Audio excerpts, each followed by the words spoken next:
దేశవ్యాప్తంగా పండగ వాతావరణం. ఎటు చూసినా ఏ నోట విన్నా శ్రీరామ నామస్మరణమే. అయోధ్యలో బాలరాముడి ప్రాణ ప్రతిష్ఠ సందర్భంగా దేశంలో ఆధ్యాత్మిక శోభ నెలకొంది.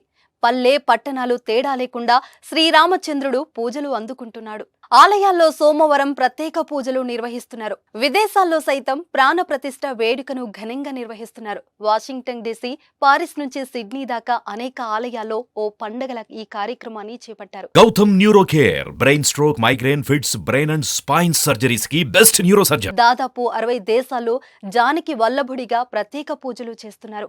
ఇక అయోధ్య కాషాయమయమైంది.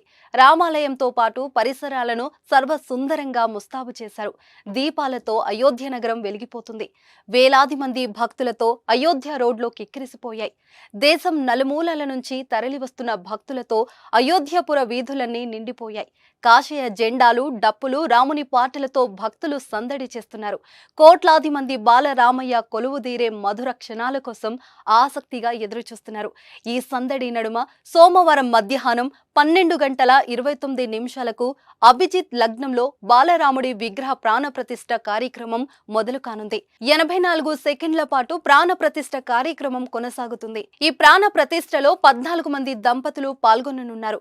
ఈ ప్రతిష్ఠాపనను కాశీకి చెందిన ప్రముఖ వేద ఆచార్య గణేశ్వర్ ద్రవిడ్, ఆచార్య లక్ష్మీకాంత దీక్షిత్ ఆధ్వర్యంలో 121 మంది వేద ఆచార్యులు నిర్వహిస్తారు. ప్రధానమంత్రి నరేంద్ర మోదీ ఈ కార్యక్రమంలో పాల్గొని రాముడి విగ్రహం కళ్లకు కట్టిన పసుపు వస్త్రాన్ని తొలగించి తొలి దర్శనం చేసుకుంటారు.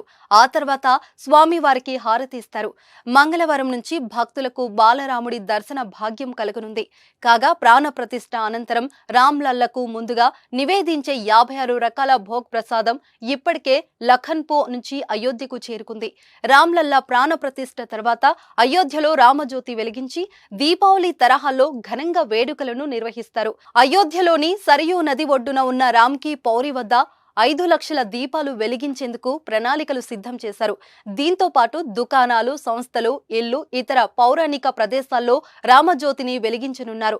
ఇక ఇప్పటికే అయోధ్యకు ప్రముఖుల తాకిడి మొదలైంది. రామ్లల్లా ప్రాణ ప్రతిష్టకు 7,000 మందికి ఆహ్వానాలు అందించారు. అతిథుల్లో 4,000 మంది స్వామీజీలు, 50 మంది విదేశీయులు ఉన్నారు. సాధువులు, ప్రముఖులు అయోధ్యకు చేరుకుంటున్నారు. విఐపీల తాకిడితో అయోధ్యకి 100కి పైగా చార్టర్డ్ విమానాలు, 12,000 మంది పోలీసులు, 10,000 సీసీ కెమెరాలు, ఏఐతో పటిష్ట నిఘా ఏర్పాటు చేశారు. ఏదేమైనా కొన్ని దశాబ్దాల నుంచి ఎదురు చూస్తున్న రోజు రాని వచ్చింది. హిందువుల దశాబ్దాల కల నెరవేరింది.